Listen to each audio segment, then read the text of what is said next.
Bonjour à tous et bienvenue dans cette nouvelle vidéo de prédiction mondiale.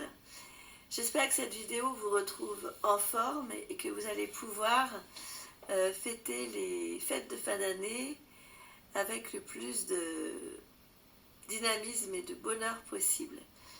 Profitez-en.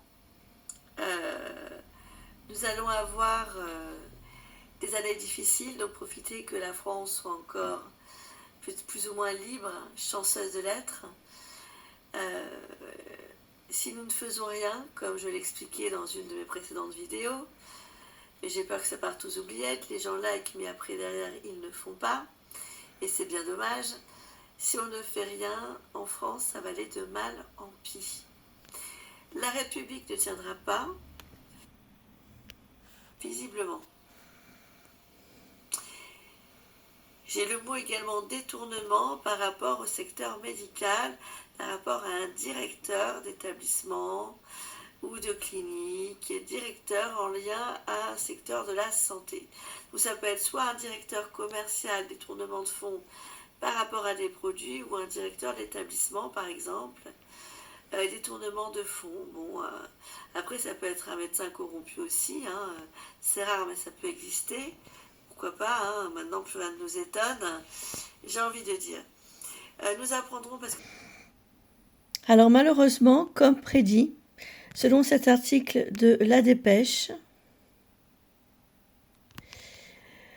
paru en date du 4 février 2026, rédigé par Laurent Dern, que je vais vous partager en dessous dans la barre d'information de cette vidéo, un directeur administratif d'un centre d'imagerie médicale de Toulouse est soupçonné d'avoir pioché dans la caisse depuis 2020. Donc je vais vous lire la partie qui est, abordable par même les personnes qui ne sont pas abonnées. Pour la suite de l'article, si vous la souhaitez, il faudra vous abonner.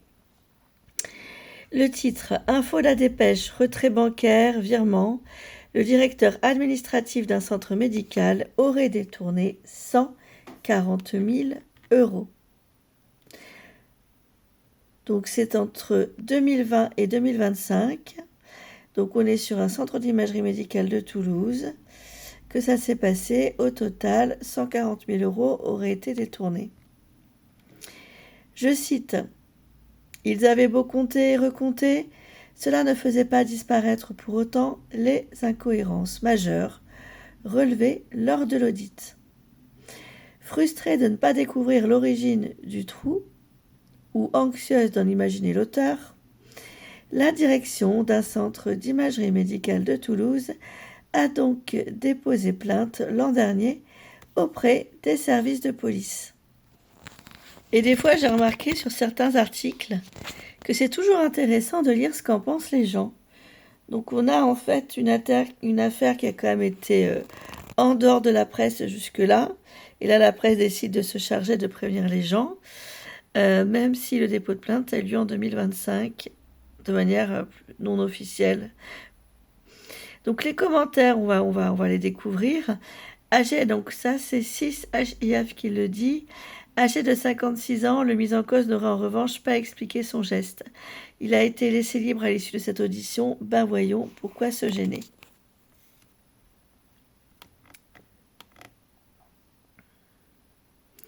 Et là, Jean-Jean réagit en disant « Notre sécurité sociale, véritable vache à lait. » Loubier, oui, difficile à évaluer la triche et les sommes détournées qui échappent au contrôle.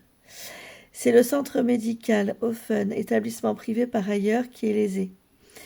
La sécurité sociale n'a pas été escroquée, tout au moins dans cette affaire, et n'a rien à voir dans ce cas précis. Ce sont les médecins associés de ce centre médical d'imagerie qui sont escroqués. Angora 36 réagit en disant « Très juste remarque d'Offen, on n'est pas dans le cas de 3 à 5 millions de cartes vitales surnuméraires en circulation.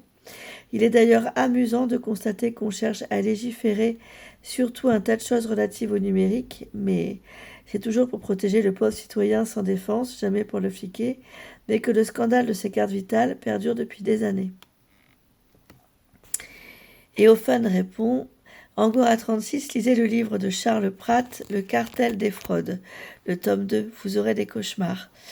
Tous les politiques savent mais ne veulent ou ne veulent pas agir pour des raisons politiques soi-disant.